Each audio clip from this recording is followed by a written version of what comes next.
começa agora a conferência de imprensa das manhãs 360, Bruno. Sim, e vamos viajar no tempo. Vamos até ao tempo dos antigos romanos. O que é que os antigos romanos fizeram por nós, para além das estradas? O que é que eles andaram a fazer por nós?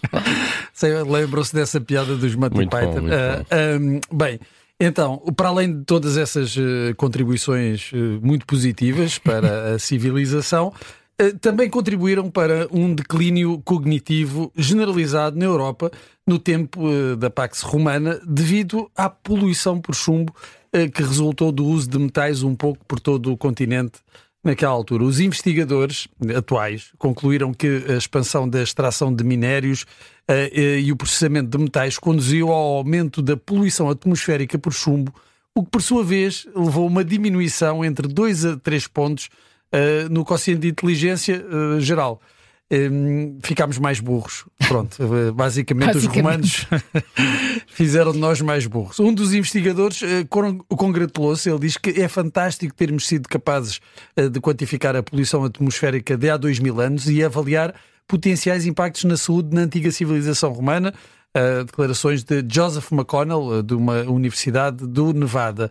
E de facto é fantástico. Uma pessoa pergunta: então, como é que eles fizeram estas coisas? Como é que chegaram a estas conclusões? E as conclusões apontam para esse impacto profundo na saúde humana, devido às emissões antropogénicas resultantes da atividade industrial.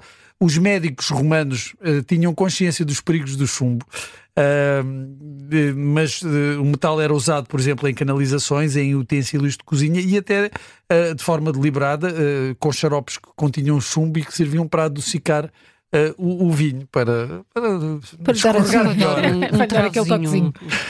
Um toquezinho a chumbo. Eles tinham essa consciência. Mas claro que, por exemplo, no caso do vinho e também de alguns utensílios de cozinha, isso não era um problema da população mais pobre, era para um nível mais elevado. O resto da população apanhava o chumbo pelo ar, era mais pela poluição atmosférica.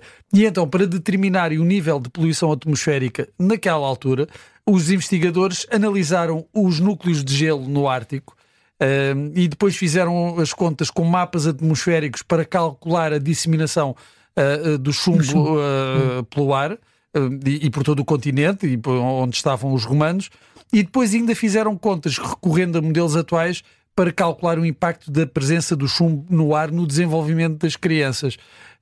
E em média, o nível de chumbo, isto de acordo com as estimativas destes investigadores, o nível de chumbo no sangue das crianças pode ter chegado aos 2,4 microgramas por decilitro, o que reduziria o quociente de inteligência entre 2 a 3 pontos.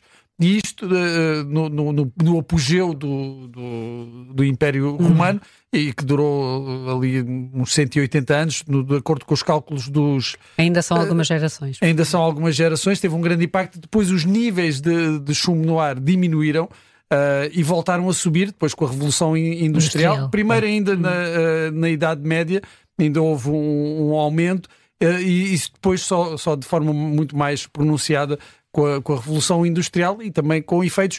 Aliás, também foram estudados os níveis de chumbo no sangue das crianças que viviam há 50 anos, em 1970, e que estava em 15,4 microgramas por decilitro no sangue, ou seja, muito superior então ao que havia. Isto porque eram permitidos ainda os combustíveis com chumbo. O que também teve um grande impacto, e eles não estudaram agora o impacto que terá tido no quociente de inteligência dessas gerações, mas calcula-se que algum impacto deve ter tido. Uma coisa é certa: os romanos não contribuíram só com estradinhas muito boas e pontes que duram até hoje, também são capazes de ter feito de nós, e nós também estivemos cá com eles, ocupados.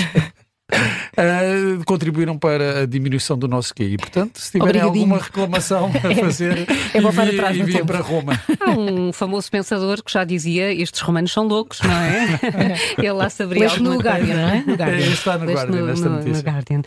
Eu li no Observador, é uma notícia acerca da morte de António Couto dos Santos, ainda em circunstâncias estranhas, por esclarecer, mais chocantes, mas António Couto dos Santos é muito conhecido de uma geração e eventualmente eventualmente mais esquecido de outra. A Inês André Figueiredo conta alguns casos desta figura central nos governos de Cavaco Silva, e ele fica na história, por muitas voltas que se dê, como um ministro que assistiu a um grupo de estudantes a despirem-se para mostrar uma mensagem contra as propinas. Mas fez mais do que isso, teve 3 pastas ministeriais enquanto Cavaco Silva era líder do governo. Foi ministro adjunto do primeiro-ministro da Juventude, foi ministro adjunto dos Assuntos Parlamentares e, por fim, ministro da Educação, embora tenha um vastíssimo currículo. Mas vamos ao dia 15 de abril de 1993, no CCB, no Centro Cultural de Belém. Havia uma lei do governo de Cavaco Silva que previa um aumento das propinas. As propinas estavam congeladas há anos, décadas. Havia fortíssimos protestos dos estudantes e nesse dia houve um grupo de rapazes que acabou designado como a Geração Rasca, designado por Vicente Jorge Silva num editorial do Público. Houve esse grupo que baixou as calças em frente ao ministro com a mensagem "não pago", escrita no rabo, nas nádegas. Mas uma letra em cada um. Cada uma. Era muito visível. Foi no CCB? Foi no CCB. Foi no CCB. Isto foi em abril. O ministro, no fim do ano, acabou por deixar o cargo, ser substituído por Manuela Ferreira Leite, que também enfrentou a fúria destes estudantes. Há um outro momento recordado neste artigo, que também marca a vida política de Couto dos Santos, esse mais tarde, em 2014, na Assembleia da República. O que é que aconteceu? PSD e PS uniram-se para aprovar a recuperação das subvenções para os ex-políticos que têm rendimentos acima dos 2.000 euros. A proposta foi assinada em conjunto pelos deputados Couto dos Santos pelo PSD e José Lelo pelo PS. Esta proposta deu muito que falar, e isto principalmente por causa das divisões dentro dos próprios partidos, de tal forma que a lei acabou por ser retirada. Quando vamos aos arquivos é sempre muito interessante perceber como há assuntos que se vão repetindo na nossa agenda política e na atualidade. Estas duas histórias estão recordadas no artigo do Observador, que olha também para as várias funções que António Couto dos Santos assumiu ao longo da vida e que ontem, enfim, chegou ao fim, como sabemos.